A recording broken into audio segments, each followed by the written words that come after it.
ನಿಮಗೆ first round ಅಲ್ಲಿ ಒಂದು ಸೀಟ್ ಅಲಾಟ್ ಆಗುತ್ತೆ. ಅಲಾಟ್ ಆದ ನಂತರ ಆ ಕಾಲೇಜ್ ನನಗೆ ಇಷ್ಟನೇ ಇಲ್ಲ ಅಂತ ಹೇಳಿದ್ರೆ ನೀವು ಚಾಯ್ಸ್ 3 ಸೆಲೆಕ್ಟ್ ಮಾಡಬಹುದು.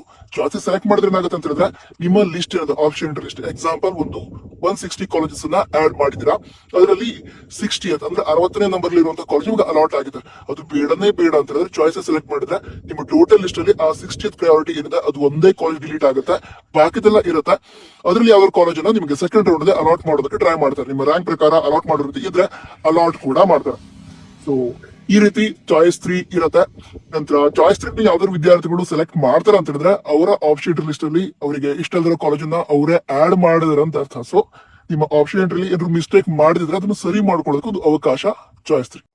ಸೆಕೆಂಡ್ ರೌಂಡ್ ಕೌನ್ಸಿಲಿಂಗ್ ಅಲ್ಲಿ ಪಾರ್ಟಿಸಿಪೇಟ್ ಮಾಡೋದು ಯಾವಾಗ್ಲೂ ತುಂಬಾ ಒಳ್ಳೇದು. ಯಾಕಂತ ಹೇಳಿದ್ರೆ ಈಗ ಫಸ್ಟ್ ರೌಂಡ್ ರಿಸಲ್ಟ್ ಅನೌನ್ಸ್ ಆದ ನಂತರ ನೀವು ಸೆಕೆಂಡ್ ರೌಂಡ್ ಅಲ್ಲಿ ಪಾರ್ಟಿಸಿಪೇಟ್ ಮಾಡ್ತೀರಾ, ಸೀಟ್ ಅಲಾಟ್ ಆದ್ರೂ ಕೂಡ ಅಂತ ಹೇಳಿದ್ರೆ ಫಸ್ಟ್ ರೌಂಡ್ ಸಿಕ್ಕಿರುವಂತಹ ಕಾಲೇಜ್ಗಿಂತ ಒಳ್ಳೆ ಕಾಲೇಜ್ ಸಿಗುವಂತಹ ಚಾನ್ಸಸ್ ಇದೆ. ಯಾಕಂತ ಹೇಳಿದ್ರೆ ಈಗ ಫಾರ್ಮಸಿ ಆಯ್ತು, MBBS, BDS ಈ ಎಲ್ಲ ಕೋರ್ಸ್ಗಳ ಆಪ್ಷನ್ ಎಂಟ್ರಿ ಆಗಿಲ್ಲ.